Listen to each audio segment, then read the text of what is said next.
اب اس آیت کو مکمل کریں. وَلْتَكُن مِّنكُمْ أُمَّةٌ يَدْعُونَ إِلَى الْخَيْرِ دعوت إِلَى الْقُرْآنِ وَيَأْمُرُونَ بِالْمَعْرُوفِ وَيَنْهَوْنَ عَنِ الْمُنكَرِ وَأُولَٰئِكَ هُمُ الْمُفْلِحُونَ. اور یہی صرف یہی لوگ ہوں گے فلاح پانے والے. یہ جو اسلوب حصر کئی دفعہ سمجھا چکا ہوں کہ ایک تو آپ یہ کہیں 8-10 آدمی بیٹھے ہیں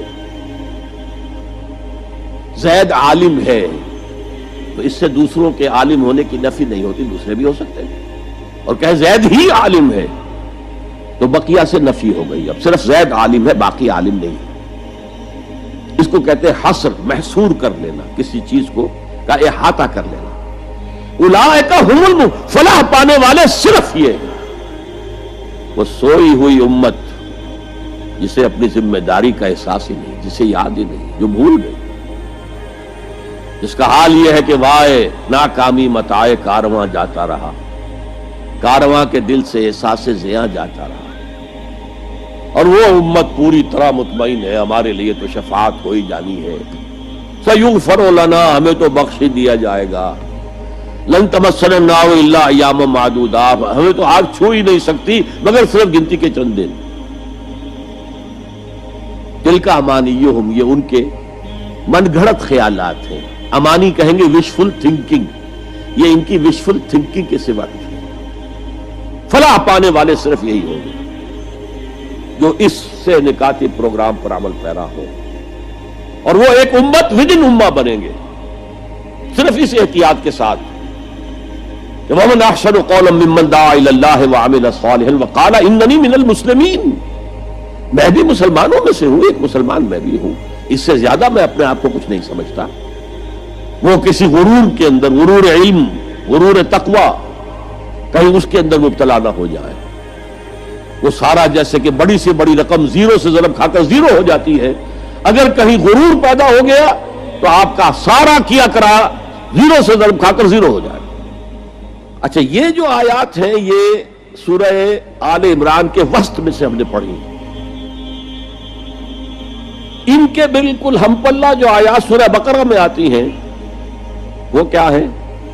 یا ایھا الذین آمنوا استعینوا بالصبر والصلاۃ ان اللہ مع الصابرین ولا تقولوا لمن يقتل في سبيل الله اموات بل احياء ولكن لا تشعرون ولنبلونكم بشيء من الخوف والجوع ونقص من الاموال والانفس والثمرات وبشر الصابرين الذين اذا اصابتهم مصيبة قالوا انا لله وانا اليه راجعون اولئک علیہم صلوات من ربہم واولئک هم المہتدون. وہ محتدون جس کا لفظ ہم نے پڑھا ہے لعلکم تہتدون.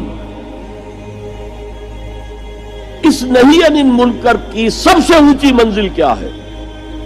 تواصی بالحق کی سب سے اونچی منزل کون سی ہے؟ تواصی بالحق یہ بھی ہے کہ کوئی بچے گلی میں کھیل رہے ہیں, آپ ان سے کہیں بیٹے یہ کھیلنے کی جگہ نہیں ہے, تمہارا کرکٹ کھیل رہے ہو, تمہاری بال سے کسی کی گاڑی کا شیشہ ٹوٹے گا, کچھ اور ہو جائے گا, جاؤ میدان میں جا کر کھیلو. یہ بھی تواصی بالحق ہے. کسی شخص کے ذمے کسی کوئی رقم ہے وہ نہیں دے رہا ہے, اس سے جا کر کہنا بھلے آدمی اس کی رقم ادا کرو. اور اس کا ایک بڑا عجیب واقعہ ہے جو سیرت میں آتا ہے کہ قریش کے کچھ لوگ بیٹھے ہوئے تھے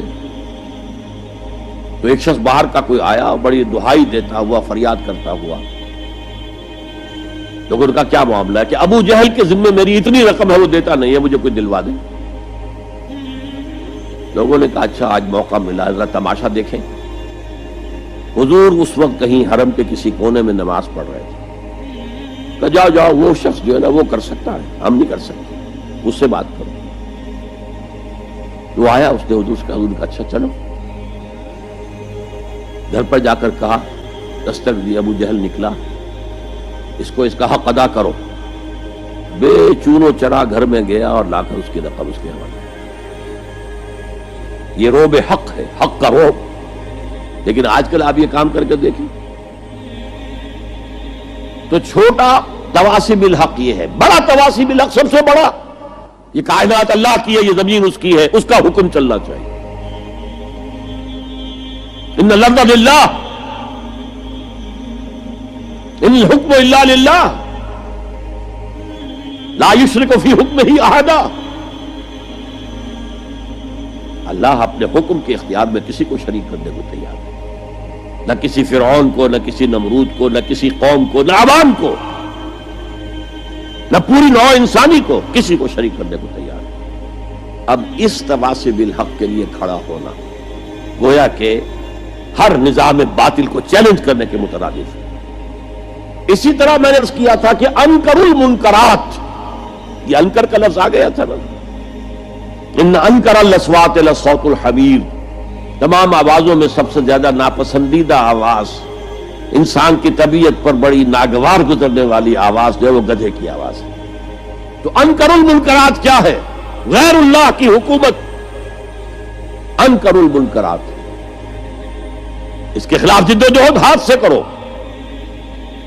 زبان سے کرو، دل سے کرو، کم سے کم یہ ہے، ورنہ ایمان کا کوئی شائبہ موجود نہیں۔ لیس وراء ذالک حبۃ خردل من الایمان۔